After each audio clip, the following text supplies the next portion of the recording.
ఏర్పాటు చేయడం జరిగింది. నేను ఎప్పటి నుంచో కళలుగా అంటున్నాను. ఏంటో కళ అంటే ఈ రాష్ట్రానికి ఒక శనిగాడు పట్టాడు మనకి. ఎవడా శనిగాడు? ఆ శనిగాడికి రాజకీయ సమాధి కట్టాలి. కట్టాలంటే ఈ రాష్ట్రంలో అభిమానం ఉన్నటువంటి వ్యక్తులు, రాష్ట్ర అభిమానాన్ని అభివృద్ధి కోరుకున్న వ్యక్తులు అందరం కలిసి ఈ సైకోగాడికి సమాధి కట్టాలన్నదే నా లక్ష్యం. అందుకే జనసేన పార్టీ కానీ మనం కానీ అందరం కలిసి రాబోయే ఎన్నికల్లో సమరంలోకి వెళ్తున్నాం. దానికి మీరందరూ కూడా పూర్తి మద్దతు ఇవ్వాల్సినటువంటి అవసరం ఉంది. మీకు తెలుసు, నందమూరి తారక రామారావు గారు పార్టీ పెట్టి సుమారు 40 సంవత్సరాలు దాటిపోయింది. ఆ రోజు రామారావు గారు నాకు టికెట్ ఇచ్చారు 40 సంవత్సరాల క్రితం మన ప్రాంతానికి. ఆ రోజు నుంచి మా తాతగారు ఎమ్మెల్యేగా ఉన్నప్పటి నుంచి కూడా మీరందరూ కలిసి కష్టాల్లోని సుఖాల్లోని నా కుటుంబానికి అండగా ఉన్న వ్యక్తులు మీరందరూ కలిసి నన్ను ఆదుకున్నారు. అటువంటి మీ అందరికీ కూడా మనస్ఫూర్తిగా నా నమస్కారాలు తెలియజేస్తున్నానండి. సోదరులారా, టైం లేదు కాబట్టి కొద్దిపాటి మాట్లాడతాను, పెద్దలు మాట్లాడాలి. మీ అందరికీ తెలుసు, ఈవేళ జగన్మోహన్ రెడ్డి ఎలక్షన్లో ఎన్నో మాయ మాటలు చెప్పాడు. చెప్పి అనేకమైన వాగ్దానాలు చేశాడు. మన ప్రజలు నమ్మారు, అది వాస్తవం. నువ్వు బయటికి వెళ్తావా మాట్లాడుకుంటా? అంచేత మీ అందరినీ కోరేది ఏంటంటే ఒకసారి అందరూ ఆలోచించాలి.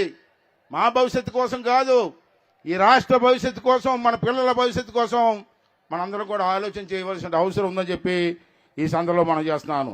సార్, మీరు ఒకటి మనం చేస్తాను లోకేష్ గారికి, ఇక్కడున్న పెద్దలకి. మొన్న భీమునిపట్నం సభలో నేను ఇచ్చిన వాగ్దానాలన్నీ పూర్తి చేశా అంటాడు సైకోగాడు. 98 ఎంతో చెప్పేస్తాడు ఊరికి ఇష్టం వచ్చినట్టు. నేను ఇవాళ నర్సీపట్నం సభ ద్వారా అడుగుతున్నాను, జగన్మోహన్ రెడ్డి నువ్వు ఎన్ని శాతం పూర్తి చేసావో చెప్పుది వినడానికి ప్రజలు సిద్ధంగా లేరు. మెజార్టీ ఎంపీలు ఇవ్వండి, కేంద్రం మెడలో ఉంచి ఏం తీసుకొస్తానండి? ప్రత్యేక హోదా తీసుకొస్తానండి. తెచ్చాడండి నా కొడుకు. మరి ఏంటంటే వాగ్దానం నెరవేర్చాడా? రెండోది, మీకు తెలుసు, రైల్వే జోన్ తెస్తా అన్నాడు, తెచ్చాడండి. మరి వాగ్దానం నెరవేర్చాడా? అధికారంలోకి వస్తే అమరావతి రాజధాని కడతా అన్నాడు, కట్టాడా? మరి ఎందుకురా నీకు ఓటేయాలా జగన్మోహన్ రెడ్డి? ఒకసారి మీరు అందరూ కూడా అర్థం చేసుకోవాల్సిన అవసరం ఉందని చెప్పి మనం చేస్తున్నాను. మన రైతులకు పనికొచ్చే పోలవరం ప్రాజెక్ట్ ఆ రోజు చంద్రబాబు నాయుడు గారు 72% పూర్తి చేస్తే ఈ నా కొడుకులు వచ్చి 2% కూడా పూర్తి చేయలేదు. ఇరిగేషన్ మినిస్టర్ ఉన్నాడు అంబటి రాంబాబు, ఆంబోతు రాంబాబు, అంబటి రాంబాబు కదా, ఆంబోతు రాంబాబు. పోలవరం ఏం చేసావంటే ఎక్కడుందో పోలవరం అడుగుతున్నాడు మినిస్టర్. సిగ్గుపడాలి కదండి మనం. ఒకసారి ఆలోచన చేయండి. ఉద్యోగస్తులండి, మాస్టర్లు, ఉద్యోగస్తులందరూ కూడా మన ఎలక్షన్లో 2 చేతులతోటి జగన్మోహన్ రెడ్డికి ఓటేశారు. మొత్తం తీరిపోయింది వాళ్ళకి. ఇవాళ అదే మాస్టర్లు అన్నారు మాకు సిపిఎస్ రద్దన్నాడు, చేస్తా అన్నాడు, మమ్మల్ని మోసం చేశాడు, నా కొడుకుని ఇంటికి పంపించాలని చెప్పి అదే మాస్టర్ ఉద్యోగస్తులు మాట్లాడుతూ ఉంటే మరి అన్నీ పూర్తి చేశాను ఎలా చెప్తున్నాను జగన్మోహన్ రెడ్డి అని చెప్పి మీ అందరికీ మనం చేస్తున్నాను. ప్రతి నెల జనవరిలో పిల్లలకి మనకు ఉద్యోగాలు ఇస్తాను ఇచ్చాడండి. మరి ఇవ్వనప్పుడు మీ పిల్లలంతా ఎందుకు ఓటు వేయాలి జగన్ రెడ్డి గారికి? ఒకసారి అర్థం చేసుకోమని అడుగుతున్నాను ఈవేళ. అంతేకాకుండా ప్రతి సంవత్సరం 6,500 మంది కానిస్టేబుల్ పోస్టులకు ఇస్తాన్నాడు. బాబు పోలీసులు చూడండి అయ్యా, ఇప్పటికైనా కళ్ళు తెరవండి అయ్యా. ఆ కేటిగాడికి దొంగోడికి సేవ చేస్తారంటయ్యా, ప్రజలకు సేవ చేయండి అయ్యా అని చెప్పి ఈ పోలీసులు కూడా నేను అడుగుతున్నా అని చెప్పి సందర్భంలో మనం చేస్తాను. అమ్మా, ముఖ్యంగా ఆడవాళ్ళు చెప్తానమ్మా, చంద్రబాబు ఎన్టీ రామారావు గారి టైంలో పెన్షన్ ఇచ్చాం, చంద్రబాబు నాయుడు గారు వచ్చి దాన్ని పెంచారు, రాజశేఖర్ గారు వచ్చి కూడా 250 రూపాయలు పెంచారు. చంద్రబాబు నాయుడు పెంచుకుంటూ 2,000 చేశాడు. మన ఎలక్షన్ ముందు అన్నాం మేము గెలిస్తే 3,000 ఇస్తా అన్నాం. ఆడన్నాడు, దొంగోడు ఏమన్నాడు, నేను 3,000 ఇస్తా అన్నాడు. మీరు మా మాట నమ్మలేదు, దొంగోడు మాట నమ్మారు. 3,000 ఎప్పుడు ఇచ్చాడమ్మా? మొన్న జనవరికి ఇచ్చాడు. మొన్న జనవరికి మొదటి నుంచి ఇచ్చాడమ్మా. మొదటి నుంచి ఇవ్వలే. ఇక్కడే మీకు మమ్మల్ని మోసం చేశాడు. ఎలా చేశాడంటే మొదటి నెల ఏమో మొదటి సంవత్సరం 250 పెంచాడు, రెండో సంవత్సరం 250 పెంచాడు, 2 సంవత్సరం పెంచలేదు, మూడో సంవత్సరం 250 పెంచాడు, 4వ సంవత్సరం 250 పెంచాడు, 5వ సంవత్సరం కూడా మొన్న జనవరి నెలలో పండగ నెలలో పెంచాడు. దీనివల్ల మీ అందరికీ ఎంత బొక్క పడిందో తెలుసా మీకు? ఇప్పుడు ఆలోచించారా సోదరులారా? ప్రెస్ వారు కానీ ఇలా చేయడం వల్ల ఒక్కొక్కడికి 27,250 రూపాయలు బొక్క పెట్టాడు. ఏం జగన్ రెడ్డి? ముసలి వాళ్ళని ఆడవాళ్ళు మోసం చేస్తారు. నా కొడకల్లారా, సిగ్గన్నారు వాళ్ళ మీరు. అటువంటి సిగ్గులేని వాడికి మనం ఓటేస్తామమ్మా?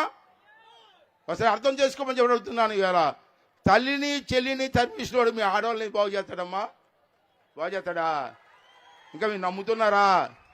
ఒకసారి అర్థం చేసుకోమని చెప్పి మీ అందరినీ అడుగుతున్నామ్మా. మద్యపాన నిషేధం అమ్మా ఏమన్నాడమ్మా?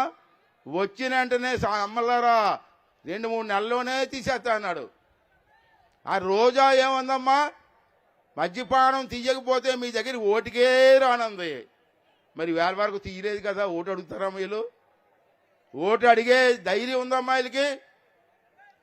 అమ్మ ఒక విషయం, మనకు అప్పు కావలిస్తే భూమి తనఖా పెడతాం, బంగారం తనఖా పెడతాం. ఈ దొంగనా కొడుకు బ్రాందీ షాపులు తప్పు తెచ్చాడమ్మా. నేను రాజకీయాలకు వచ్చిన 40 సంవత్సరాలు అయింది. బ్రాందీ షాపుల మీద అప్పు తేడం నేను ఎప్పుడూ చూడలేదు. ఎంత తెచ్చాడు తెలుసా మీకు? 8,300 కోట్లు అప్పు తెచ్చాడు. వడ్డీ ఎంత తెలుసా? 9.62%. ఎన్ని సంవత్సరాలు తెలుసా? 20 సంవత్సరాలకు అప్పు తెచ్చాడు. వీడు 3 నెలలు జైలుకి పోతాడు నా కొడుకు. 20 సంవత్సరాలకు అప్పు తెస్తాడా? ఇది న్యాయం అమ్మా?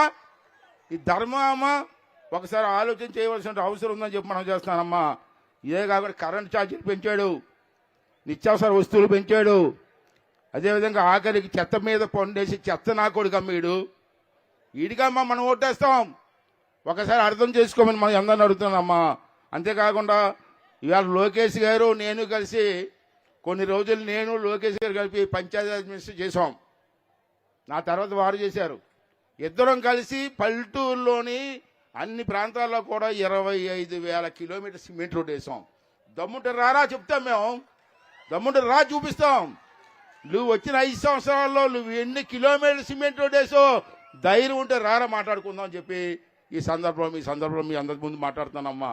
ఒకసారి అర్థం చేసుకొని మన పిల్లల భవిష్యత్తుని కాపాడమని చెప్పి ఈ సందర్భంలో మీ అందరికీ మనం చేస్తానమ్మా. అంతేకాకుండా సార్ ఈ ప్రాంతానికి వచ్చినప్పటికీ ఇక్కడ మాకు షుగర్ ఫ్యాక్టరీలు ఉండేవి సార్. తాండవ, ఏటికొప్పాక, అనకాపల్లి, చోడవరం. వీడు ఎలక్షన్ ముందు ఏమన్నాడంటే అన్ని షుగర్ ఫ్యాక్టరీలు కూడా బ్రహ్మాండంగా బాగు చేస్తారని చెప్పి 3 ఫ్యాక్టరీలు మూసేశాడు, అమ్మేశాడు. బాగు చేయకపోయింది కాదు, అమ్మేశాడండి నా కొడుకులు. Tandava sugar factory, Etikoppaka sugar factory, Anakapalli sugar factory. ఇవాళ చెరుకు పండించే రైతులు ఏమైపోవాలా? రైతే నా ప్రాణం అన్నావు కదరా ఆ రోజుని. ఈవేళ షుగర్ ఫ్యాక్టరీలు ఎందుకు అమ్మిస్తారా అనేది సమాధానం చెప్పవాలి. చెప్పకుండా మా ప్రాంతంలో ఓటు అడిగి హక్కు నీకు ఎవడిచ్చారా అని చెప్పి ఈ సందర్భంలో మీ అందరికీ మనం చేస్తానమ్మా. అలాగే వరి పండించే రైతులు సార్, పండించిన వెంటనే గిట్టుబాటు ధర ఇస్తా అన్నాడు, అన్నీ డబ్బులు ఇస్తానన్నాడు. గిట్టుబాటు ధర లేదు, ఇప్పుడు వచ్చి డబ్బులు కూడా ఇవ్వలేదు. మరి పండించే రైతులు ఏమైపోతారు సార్? ఒక్కసారి మన ప్రభుత్వం వచ్చేది ఆలోచించాల్సిన అవసరం ఉందని మనం చెప్తాం సార్. అంతేకాకుండా టిట్కో ఇల్లు సార్, చంద్రబాబు నాయుడు గారు నర్సీపట్నం మున్సిపాలిటీకి సుమారు 2,300 ఇల్లు ఇచ్చారు సార్. బ్రహ్మాండంగా ఫ్లాట్లలో కట్టాం. 2,300 ఇల్లు సైట్ ఇచ్చాం. ఇక్కడే సార్ పక్కనే, ఈ కొండ పక్కనే బ్రహ్మాండం కడితే 5 సంవత్సరాల నుంచి ఒకరికి ఇల్లు ఇవ్వలే. ఇళ్ళన్నీ తుప్పు పడిపోయింది, ద్వారబంధాలు కనబట్టలేదు, తలుపులు కనబట్టలేదు. వాళ్ళకి ఇల్లు ఇవ్వంటారా రంకుమొగడా అంటే ఒక్కరికి ఇల్లు ఇవ్వలే. ఇదేం ఘోరం సార్? ఆ రోజు ఎలక్షన్లో ఏమన్నాడు సార్? నర్సీపట్నం వచ్చి బ్యాంక్ అప్పు ఉందా మీకు, నేను వచ్చిన తర్వాత మొత్తం బ్యాంక్ అప్పు తీసేస్తాడు సార్. ఇది అబద్ధాలు చెప్పాడు. ఈ ఆడవాళ్ళు నమ్మేశారు సార్, మా ఆడవాళ్ళు అందరూ నమ్మేశారు. నమ్మేసి ఓట్లు వేసేసారు.